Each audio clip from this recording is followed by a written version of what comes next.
बच्चों हम पढ़ रहे थे हमारा थर्ड चैप्टर जिसका कि नाम है मुद्रा और बैंकिंग। बच्चों हमने इसके लास्ट वीडियो में जाना था कि मुद्रा की मांग और मुद्रा की पूर्ति क्या होती है। हमने अध्ययन किया था कि मुद्रा की पूर्ति केंद्रीय बैंक द्वारा की जाती है। केंद्रीय बैंक क्या करता है, करेंसी छापता है और नोटों को निर्गमित करता है। और फिर हमने पढ़ा था कि व्यावसायिक बैंक द्वारा भी मुद्रा की पूर्ति की जाती है। व्यावसायिक बैंक क्या करते हैं, लोगों के द्वारा जो जमा राशि है उसको जमा करते हैं और लोगों को यदि आवश्यकता होती है तो वो लोगों को ऋण भी उपलब्ध करवाते हैं। तो बच्चों जो व्यावसायिक बैंकों के द्वारा ऋण उपलब्ध करवाए जाते हैं उससे जमाओं के आधार पर व्यावसायिक बैंक बहुत सारे साख सृजन कर पाता है और उस साख सृजन से जो अर्थव्यवस्था है उसमें मुद्रा की पूर्ति बढ़ती है। तो हम यहाँ पर पढ़ेंगे कि बैंकिंग व्यवस्था द्वारा किस प्रकार से साख सृजन किया जाता है और बैंक का चिट्ठा किस तरीके से बनाया जाता है। तो शुरू करते हैं बैंकिंग व्यवस्था द्वारा साख सृजन। यहाँ पर लिखा हुआ भी है कि बैंक इसलिए उधार दे सकते हैं क्योंकि वे सभी जमाकर्ताओं को एक ही समय रुपए उधार वापस मांगने की अपेक्षा नहीं करते। जब बैंक किसी को उधार देते हैं तो उस व्यक्ति के नाम में एक नया जमा खाता खोल दिया जाता है। तो बच्चों क्या होता है, जब कोई जमाकर्ता अपनी राशि बैंक में जमा करता है तो ऐसे बहुत सारे जमाकर्ता होते हैं, तो बैंकों के पास ऐसे बहुत सारी जमा राशि इकट्ठी हो जाती है और एक ही समय पर सभी जो जमा करता है वो अपनी राशि को दोबारा मांगने नहीं आते हैं। तो क्या करता है बैंक, उस जमा राशि में से कुछ भाग अपने पास रखकर या केंद्रीय बैंक के पास रखकर बाकी को वो क्या कर देता है, उधार दे देता है। और उस उधार को देना ही क्या कहलाता है, साख सृजन कहलाता है। अर्थात अर्थव्यवस्था में साख का निर्माण किया जाता है। अब बैंक ऐसे नहीं कि कोई उधार मांगने आया बैंक के पास, ऋण लेने आया तो बैंक ने क्या किया, आया और उसको ऋण कैश में पकड़ा दिया। ऐसा नहीं होता। बैंक क्या करता है, जब बैंक के द्वारा बैंक के पास कोई ऋण लेने के लिए आता है तो बैंक क्या करता है, उसका एक खाता खोल देता है। तो वो खाता भी खुल गया अलग से, तो वो भी बैंक के पास क्या हो जाती है, जमा हो जाती है। मान लिया कि बैंक है, उसके पास 100 रुपये आए जमा राशि। अब बैंक क्या करेगा, 100 रुपये में से मान लो कि जो एक निश्चित प्रतिशत, मान लिया हमने 20 रुपये बैंक ने अपने पास रख लिए, बाकी जो 80 रुपये है वो क्या कर देगा, बैंक उधार दे देगा। तो वो 80 रुपये जब बैंक उधार देता है तो उसके लिए एक खाता खोलता है और उस खाते में 80 रुपये जमा होते हैं। तो इस प्रकार से बैंक के पास पहले 100 रुपये जमा हुए थे, अब 80 रुपये भी जमा हो गए। तो इस तरीके से 100 और 80 180 रुपये बैंक की जमा राशि हो जाती है। कहने का तात्पर्य यह है कि जो बैंक के पास जमा है उस जमाओं से बैंक और जमा इकट्ठे कर लेते हैं ऋण देकर। आ रहा है बच्चों समझ में। यहाँ पर कहने का तात्पर्य ये है कि बैंक के पास जो जमा आती है उस जमा से बैंक और जमा उत्पन्न करता है। जो पहले जो जमा आती है उसे तो हम प्रारंभिक जमा कहते हैं और उससे और जो जमा उत्पन्न की जाती है बैंकों के द्वारा उसे हम व्युत्पन्न जमा कहते हैं। तो प्रारंभिक जमा से बहुत अधिक व्युत्पन्न जमा इकट्ठी हो जाती है, क्योंकि फिर हाँ वो 80 रुपये जो बैंक ने जमा किए थे अपने पास, उस 80 रुपये में से भी बैंक कुछ निश्चित प्रतिशत अपने पास रख लेता है और फिर उसको फिर जमा कर देता है, अर्थात ऋण दे देता है। तो ऋण देने का मतलब भी क्या हो गया, और जमा होना। अर्थात ऋण है वो जमा को उत्पन्न करते हैं और जमा ऋण को उत्पन्न करते हैं। आगे बच्चों समझ में। तो यहाँ पर यही है कि इस प्रकार द्रव्य की पूर्ति पुराने जमाओं नए जमा करेंसी तक बढ़ जाती है। मतलब द्रव्य की पूर्ति जो पुरानी जो जमा आई थी, जो प्रारंभिक जमा आई थी वो, और फिर उससे भी हमने और जमा उत्पन्न की, व्युत्पन्न जमा अर्थात नई जमा, और जो करेंसी है जो कि अर्थव्यवस्था में होती है उस तक द्रव्य की पूर्ति अर्थात मुद्रा की पूर्ति इस तरीके से बढ़ जाती है। आगे बच्चों समझ में। अब हम मान लीजिए एक देश में केवल एक बैंक है। हमारे वैसे देश में बहुत सारे व्यावसायिक बैंक हैं, लेकिन हम यहाँ पर एक एग्जाम्पल ले रहे हैं तो केवल एक बैंक का उदाहरण लेते हैं कि हमारे देश में एक बैंक है और उस बैंक का हम एक चिट्ठा बनाते हैं। चिट्ठे का मतलब क्या होता है, पूरा हम उसका अकाउंटिंग करते हैं कि कितनी तो उसके पास आना है और कितने उसके पास जाना है। हम एक लेखा जोखा करते हैं।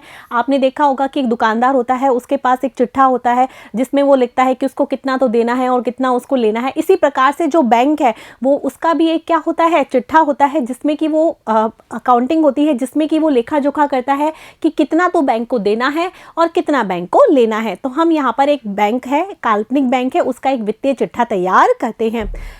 हम इस बैंक का वित्तीय चिट्ठा बनाते हैं। चिट्ठा क्या होता है, अब आपको पहले ये पता होना चाहिए कि चिट्ठा क्या होता है। यदि आपको ये नहीं पता चिट्ठा क्या होता है तो आप चिट्ठा तैयार कैसे करेंगे। तो चिट्ठा क्या होता है, जैसे मैंने आपको बताया कि बैंक है, उसको क्या होता है, उसके पास जो आ रही है राशि एक तो वो होती है, और बैंक को मतलब आ रही है राशि मतलब वो बैंक उसका हकदार हो गया, और एक होता है जो बैंक को देना होता है। आ रहे समझ में। एक तो होते हैं असेट्स और एक होती है लाइबिलिटीज़। आपने कभी नाम भी सुना होगा असेट्स का मतलब होता है आस्तियाँ और लाइबिलिटीज़ का मतलब होता है देनदारियाँ। तो जो आस्तियाँ और देनदारियाँ, उनसे मिलकर बनता है बैंक का वित्तीय चिट्ठा। आस्तियों का अर्थ क्या होता है? वो मदे होती हैं जो कि बैंक जिसका मालिक होता है, हकदार होता है, मतलब असेट मानते हैं ना कि ये हमारी संपत्ति है, ठीक है। और देनदारियां मतलब जो बैंक को चुकानी होती है, जिसको बैंक को देना होता है, वो हो गई देनदारियां। तो जब भी कोई वित्तीय चिट्ठा तैयार करते हैं तो आस्तियां और देनदारियां दोनों क्या होनी चाहिए? बराबर होनी चाहिए। आ गया? यहाँ पर यही सारी चीज़ें लिखी हुई हैं कि एक फर्म की समस्त आस्तियों और देनदारियों का लेखा होता है। चिट्ठा क्या होता है? आस्तियाँ और देनदारियाँ, उनका लेखा होता है। अब आस्तियाँ जो होती हैं, पारंपरिक रूप से हम आस्तियों को तो कहाँ लिखते हैं? बाई तरफ, मतलब 2 कॉलम्स बनाते हैं, एक तरफ तो बाई तरफ तो आस्तियाँ लिखते हैं और दाई तरफ हम लिखते हैं देनदारियाँ। तो इनका हम इस तरीके से उनको बैलेंस शीट, जिसे हम बैलेंस शीट भी कह सकते हैं, वो तैयार करते हैं। तो आस्तियाँ और देनदारियों को हम दाई तरफ लिखा जाता है। असेट्स आती है बाई तरफ, जैसे हम इस तरीके से लिख सकते हैं, ये हो गई असेट्स। यहाँ पर बैंक को जो भी क्या करना है, जिसका बैंक हकदार है, मालिक है, वो असेट्स हो गए। इसके अलावा यहाँ आती है बैंक की लाइबिलिटीज़, आस्तियाँ, देनदारियाँ। ये वो होती है जो कि बैंक को चुकानी होती है और बैंक को देनी होती है, वो उसके लिए एक लाइबिलिटीज़ होती है। आगे बच्चों समझ में? तो बाई तरफ तो हम लिखते हैं आस्तियाँ और दाई तरफ हम लिखते हैं देनदारियाँ। लेखांकन के नियम के अनुसार चिट्ठे के दोनों पक्ष कैसे होने चाहिए? बराबर। जैसे कि हमने बात की कि लेखांकन का जो नियम है वो ये कहता है कि चिट्ठे के जो दोनों पक्ष हैं, आस्तियाँ और देनदारियाँ, जब आप कॉमर्स के यदि स्टूडेंट हैं, आप अकाउंटिंग पढ़ते होंगे तो आपने पढ़ा होगा कि आस्तियाँ और देनदारियाँ दोनों क्या होनी चाहिए? बराबर होनी चाहिए। कुल आस्तियाँ किसके बराबर होनी चाहिए? कुल देनदारियों के बराबर होनी चाहिए। ये दोनों कॉलम आपस में क्या होनी चाहिए? बराबर होनी चाहिए। ये हम बैंक की बात कर रहे हैं, यदि किसी फर्म की बात करते हैं या फिर हम कभी भी अकाउंटिंग करते हैं तो ऐसा ही होता है कि असेट्स और लाइबिलिटीज़ दोनों क्या होनी चाहिए? बराबर आनी चाहिए। आ गया बच्चों समझ में? इसके बाद है आस्तियाँ। अब हम एक एक करके देख लेते हैं डिटेल में कि असेट्स क्या होते हैं और लाइबिलिटीज़ क्या होती है। आस्तियाँ अर्थात असेट्स क्या होते हैं?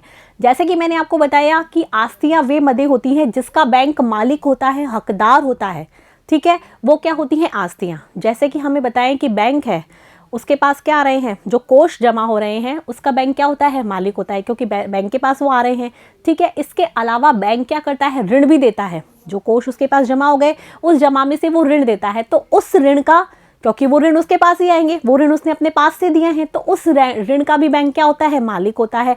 तो कोष और ऋण दोनों क्या होती है? बैंक की आस्तियाँ होती हैं। तो यहाँ पर ये है कि आस्तियाँ वे मदे होती हैं जिनकी एक फर्म क्या होता है? स्वामी, अर्थात जिनका फर्म दूसरों पर हक रखती है, मतलब उसका हकदार होती है, उसकी मालिक होती है, उसकी संपत्ति होती है, किसकी? बैंक की। तो वो क्या होती हैं? आस्तियाँ होती हैं, असेट्स होती हैं।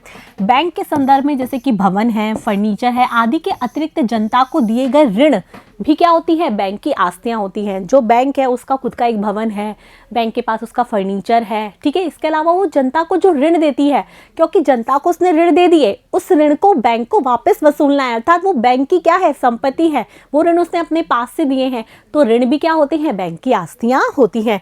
दूसरी आस्तियाँ बैंक की इसके कोष हैं। मैंने आपको पहले बता दिया था, एक तो कोष और एक ऋण, दो चीज़ है, ये दोनों ही बैंक की क्या होती है? आस्तियाँ होती हैं। कोष क्या होती है? वे जमाएं हैं जो बैंक केंद्रीय bank, reserve bank of India के पास रखते हैं तथा इसकी नकद राशि। कोष में क्या आती है? एक तो वो जो कि बैंक क्या करता है? रिजर्व बैंक ऑफ इंडिया के पास रखता है या खुद के पास बैंक ने रख रखा होता है, तो वो क्या होता है? बैंक का कोष। तो कोष में क्या होता है? जो केंद्रीय बैंक के पास रखती है बैंक, वो, क्योंकि वो तो क्या है? बैंक का है, वो तो उसने क्या कर रखा है? CRR, नकद रिजर्व अनुपात, जिसके बारे में हम आगे पढ़ेंगे, उसके रूप में बैंक को दे रखा है, केंद्रीय बैंक के पास अपना जमा करा रखा है, ठीक है। और दूसरा जो उसके पास खुद के पास बैंक के पास होते हैं नकद धनराशि, वो क्या हो गई? बैंक की कोष हो गए। तो कोष और ऋण दोनों मिला के क्या बनते हैं? बैंक की आस्तियाँ बनती हैं। कोष के बारे में हमने देख लिया, कोष कौन से होते हैं? जो कि बैंक के पास खुद के पास नकद धनराशि होती है और जो bank reserve bank of India में जमा कराता है, वो हो गए कोष। और ऋण जो कि जनता को दिए जाते हैं बैंक के द्वारा, क्योंकि वो ऋण बैंक के हैं, बैंक ने अपने पास से दिए हैं, बैंक उसका मालिक है, तो बैंक के जो द्वारा दिए जाने वाले ऋण भी क्या होते हैं? बैंक की आस्तियाँ होती हैं, ठीक है बच्चों। इन कोषों को आंशिक रूप से नकद और आंशिक रूप से रिजर्व बैंक ऑफ इंडिया द्वारा निर्गमित वित्तीय दस्तावेजों, बॉन्ड्स, ट्रेजरी बिल के रूप में रखा जाता है। ये जो कोष है, जो कि बैंक, जब कोष की हम बात कर रहे हैं कि जो कोष में रिजर्व बैंक ऑफ इंडिया के पास जो जमा पैसे हैं या नकद धन राशि है वो कोषों में आते हैं। तो ये कोष तो क्या होते हैं, या तो नकद रूप में रखे जाएंगे, बैंक के पास रखे जाएंगे, या हम कह सकते हैं कि रिजर्व बैंक ऑफ इंडिया द्वारा जो निर्गमित बॉन्ड्स होते हैं, जो पत्र होते हैं, प्रतिभूतियां होती है, दस्तावेज होती हैं, ट्रेजरी बिल है, उसके माध्यम के रूप में भी रखे जा सकते हैं। मतलब जरूरी नहीं है कि जो कोष है वो कैसा हो, लिक्विड रूप में हो। जैसे कि हमारी जो संपत्ति है, जरूरी नहीं है हमारे पास नकद रूप में हो। हम क्या करें, हमने कोई प्रॉपर्टी ले ली तो उसकी प्रॉपर्टी के जो कागज हैं वो भी तो क्या है, हमारी संपत्ति है। आ रहा है ना बच्चों समझ में? जरूरी नहीं है कि संपत्ति का मतलब हम हमेशा नकद के रूप में ले। संपत्ति मतलब हमने यदि सोना खरीद रखा है तो सोने के रूप में भी क्या हो गई, संपत्ति ही हो गई। उसको कभी बेचेंगे तो हमें पैसा मिल जाएगा। तो वही यहाँ पर कहने का मतलब है, कोष का अर्थात नकद रूप में नहीं है। क्या होता है, बैंक आंशिक रूप से नकद रूप में भी रख सकती है, या आंशिक रूप से जो केंद्रीय बैंक जो निर्गमित करती है, ट्रेजरी बिल है या बॉन्ड्स है, जिनको कि हम बेचकर क्या कर सकते हैं, पैसे नकद प्राप्त कर सकते हैं। तो वो भी क्या होती है, बैंक की संपत्तियां होती हैं, बैंक की आस्तियां होती हैं। तो समझ में आ रहा है कि कोष जो कि नकद रूप में भी हो सकता है, या फिर जो केंद्रीय बैंक है उसके द्वारा निर्गमित बॉन्ड्स हैं, या फिर केंद्रीय बैंक के द्वारा निर्गमित ट्रेजरी बिल है, उसके रूप में भी हो सकता है। ठीक है। कोष क्या होते हैं, जमाओं की भांति हैं, जिन्हें हम बैंकों में रखते हैं, और यह जमाएं हमारी आस्तियां हैं। आ रहा है, जो बैंकों में हमने जमा कराई है तो बैंक उसका एक तरह से मालिक हो गया, क्योंकि उन जमाओं से बैंक क्या कर पा रहा है, ऋण दे पा रहा है। तो ये बैंक की क्या होती हैं, आस्तियां होती हैं बैंक की। बैंक इसको क्या करता है, मालिक होता है। हम इन्हें निकाल सकते हैं। इसी प्रकार व्यावसायिक बैंक जैसे स्टेट बैंक ऑफ इंडिया अपनी जमाओं को रिजर्व बैंक ऑफ इंडिया के पास रखती है। इनको कोष कहा जाता है। समझ में आ रहा है? बैंक भी अपनी जमाओं का कुछ भाग रिजर्व बैंक ऑफ इंडिया की, जैसे कि हमारी जमाएं हैं जो कि हमने बैंक के पास जमा की है, ठीक है, उसको हम क्या कर सकते हैं, कभी भी मांगे जाने पर निकलवा सकते हैं बैंक के पास। जैसे इसने स्टेट बैंक ऑफ इंडिया का उदाहरण दिया है कि हमारी जो जमाएं हैं हमने बैंक के पास जमा की, और बैंक क्या कर सकता है, हम क्या कर सकते हैं, उसको कभी भी जाके निकलवा सकते हैं। इसी प्रकार जो बैंक है वो रिजर्व बैंक ऑफ इंडिया के पास क्या करता है, अपना पैसा जमा करता है, तो वो भी क्या कर सकता है, उसको वहाँ से निकलवा सकता है। तो वो कोष क्या हो गए, स्टेट बैंक ऑफ इंडिया या फिर किसी और व्यावसायिक बैंक के क्या हो गए, कोष हो गए, आस्तियां हो गई, जो कि रिजर्व बैंक ऑफ इंडिया के पास जमा होती है। आ रहा है ना बच्चों समझ में? तो आस्तियों का मतलब आप समझ गए कि आस्तियां क्या होती हैं, जिस पर कि बैंक क्या करता है, उसका मालिकाना हक होता है, उसकी संपत्ति होती है, चाहे वो अपने पास नकद रूप में रखे उसको, चाहे वो रिजर्व बैंक ऑफ इंडिया के पास रखे। वो किसके रूप में भी हो सकती हैं, ट्रेजरी बिल या केंद्रीय बैंक द्वारा निर्गमित जो भी प्रतिभूतियां हैं उसके रूप में, या बॉन्ड्स के रूप में भी हो सकती हैं। जरूरी नहीं है वो लिक्विडिटी फॉर्म में हो, वो बॉन्ड्स और इसके पत्रों के रूप में भी हो सकती है। ठीक है, समझ में आ गया? तो आस्तियां क्या होती हैं, जिस पर कि बैंक का मालिकाना हक होता है। आस्तियों में क्या क्या आता है, कोष और ऋण। ये आपको अच्छे से याद रख लेना है कि आस्तियों में क्या क्या आता है, एक तो कोष आता है और एक आता है ऋण। ठीक है, दो चीज़ों मिला के, क्योंकि कोष जो कि बैंक की खुद की संपत्ति होती है, ऋण जो कि बैंक दूसरों को देते हैं, लेकिन संपत्ति वो बैंक की होती है, क्योंकि बैंक उसको कभी भी वसूल कर सकते हैं। तो ये दोनों मिलाकर बनती हैं आस्तियाँ। ठीक है, इसके बाद जो आती हैं वो हैं देनदारियाँ, जिसे हम कहते हैं लायबिलिटीज। अब लायबिलिटीज क्या होती है, हमने देखा कि बैंक की जो संपत्तियां हैं वो तो आस्तियां हो गई, लेकिन बैंक को कुछ देना भी होता है, जिसके प्रति बैंक जिम्मेदार होता है, बैंक रिस्पॉन्सिबल होता है कि बैंक को वो चुकाना है। तो वो सारी चीज़ें किस में आती हैं, देनदारियों में, या फिर हम कह सकते हैं लायबिलिटीज़ में आती हैं। देनदारियाँ क्या होती हैं, जो फर्म है उसके पास, मतलब हमने माना कि बैंक है, उसके पास जो लोग हैं वो पैसा जमा कराते हैं, तो पैसा जमा कराने के बाद बैंक जिम्मेदार है कि वो पैसा कभी भी मांगे जाने पर बैंक को लोगों को देना है। आ रहा है बच्चों समझ में? तो वो जो जमा राशि है जो कि लोग बैंकों में जमा कराते हैं, उसके प्रति बैंक की जिम्मेदारी है कि उनको लौटाना है, तो ये बैंक की हो गई लायबिलिटीज। आ रहा है बच्चों समझ में? देनदारियां यही होती हैं कि देनदारियां फर्म के ऋण होते हैं अथवा जो उसे अन्यों को देना है। एक बैंक के लिए मुख्य देनदारी इसकी जमाएं हैं जो लोगों ने इसके पास जमा कर रखी है। देनदारियों का मतलब ही क्या होता है, जमाएं होता है, जो कि लोगों ने बैंक के पास जमा की है, क्योंकि वो कभी भी उनसे मांग सकते हैं। तो वो एक लायबिलिटीज़ है जो कि बैंक के पास होती है। तो आपको समझ में आ गया, आस्तियों में तो कोष और ऋण आते हैं, जबकि देनदारियों में आती हैं जमाएं। ठीक है बच्चों, इसके बाद हम देखते हैं, यहाँ पर है कि लेखांकन के नियम के अनुसार खाते के दोनों पक्ष बराबर होने चाहिए, इसलिए यदि आस्तियाँ देनदारियों से अधिक है तो उसको सीधी तरफ नेटवर्थ के नाम से लिखा जाता है। कि अभी हमने पढ़ा था कि लेखांकन अकाउंटिंग में पढ़ा जाता है कि जो आस्तियां और देनदारियां, असेट्स और लाइबिलिटीज़ दोनों कॉलम आपस में बराबर होनी चाहिए। यदि माना आस्तियां क्या होती हैं, ज़्यादा होती हैं, किससे, देनदारियों से, तो इसे हम क्या करते हैं, नेटवर्थ के रूप में लिखते हैं। नेटवर्थ मतलब क्या है, आस्तियां तो ज़्यादा है, असेट्स ज़्यादा है और देनदारियां कम है, तो उसे नेटवर्थ के रूप में सीधी तरफ, यहाँ पर सीधी तरफ लिख दिया जाता है। ठीक है, यदि आस्तियां और देनदारियां दोनों बराबर हो गई तो इसका मतलब नेटवर्थ कितना हो गया, शून्य हो जाता है। तो नेटवर्थ आपको याद रहेगा कि आस्तियां और देनदारियां दोनों का जो अंतर है वो कहलाता है नेटवर्थ। ठीक है बच्चों, ये आपको अच्छे से ध्यान रखना है। अब हम यहाँ पर एक चिट्ठा बना लेते हैं, जैसा कि हमने अभी उदाहरण दिया था एक काल्पनिक बैंक का, और फिर हम देख लेते हैं कि आस्तियाँ क्या होती हैं और जो बैंक की देनदारियाँ क्या होती हैं। तो देखो बच्चों, इस तरीके से तैयार होता है वो चिट्ठा। यहाँ पर हम लिखते हैं आस्तियाँ, लेफ्ट साइड हम लिखते हैं आस्तियाँ, राइट साइड हम लिखते हैं देनदारियाँ। ठीक है, आस्तियों का मतलब असेट्स, देनदारियों का मतलब लाइबिलिटीज़। अब मान लो लोगों ने जाकर क्या किया, बैंक के पास 100 रुपये जमा कर दिए। लोगों ने 100 रुपये बैंक के पास जमा किए, तो जो जमाएं होती हैं, ठीक है, वो ही बैंक के क्या हो जाते हैं, कोष हो जाते हैं। भाई बैंक का अपना क्या हो गया, रिजर्व हो गया ना, कि 100 रुपये लोगों ने जमा किए हैं, तो जमाएं मान लो 100 रुपये लोगों ने जमा किए और वही जमाएं बैंक के पास आ गई, तो बैंक के क्या हो गई, वो कोष हो गए। उन 100 रुपये में से बैंक कुछ रुपए रख कर उधार भी दे सकता है। आ रहा है बच्चों समझ में? तो बैंकों के कोष कितने हो गए, 100 रुपये, चाहे वो उसको लिक्विडिटी फॉर्म में रखे, चाहे वो बॉन्ड्स या ट्रेजरी बिल के रूप में रखे, चाहे वो केंद्रीय बैंक के पास जमा करे, चाहे वो ऋण दे दे, कुछ भी कर सकता है उन 100 रुपये का। तो वो 100 रुपये बैंक के क्या हो गए, कोष हो गए। तो 100 रुपये हो गए और बैंक के पास, बैंक की संपत्ति हो गई 100 रुपये, क्योंकि बैंक उसको उधार देने के साख सृजन में काम में ले सकता है। जबकि बैंक की लाइबिलिटीज़ क्या हो गई कि बैंक को वो 100 रुपये लोगों को कभी भी मांगे जाने पर देने हैं, तो बैंक की क्या हो गई, जमाएं हो गई 100 रुपये। आ रहा है बच्चों समझ में? अब हमने देखा कोष और जमाएं दोनों क्या है, बराबर है, जितने कोष हैं उतनी जमाएं हैं। इसलिए नेटवर्थ कितना हो गया, 0, क्योंकि हमने बताया था कि आस्तियां और देनदारियां दोनों का जो अंतर होता है वही क्या कहलाता है, कोष। और यहाँ पर हम देख रहे हैं जमाओं का जो अंतर है वही क्या हो गया, नेटवर्थ हो गया। तो नेटवर्थ यहाँ पर आ गया 0। ठीक है बच्चों, समझ में आ गया? तो योग 100 रुपये और इस जमाओं का योग भी कितना हो गया, 100, मतलब आस्तियाँ भी 100 है और देनदारियाँ भी कितनी है, 100। आ गया बच्चों समझ में? इसके बाद यहाँ पर दे रखा है M1। तो जब हम आगे पढ़ेंगे, मुद्रा की पूर्ति के माप पढ़ेंगे, तो उसके अंदर हम पढ़ेंगे कि M1 धारणा होती है, M2 होती है, M3 होती है और M4 होती है।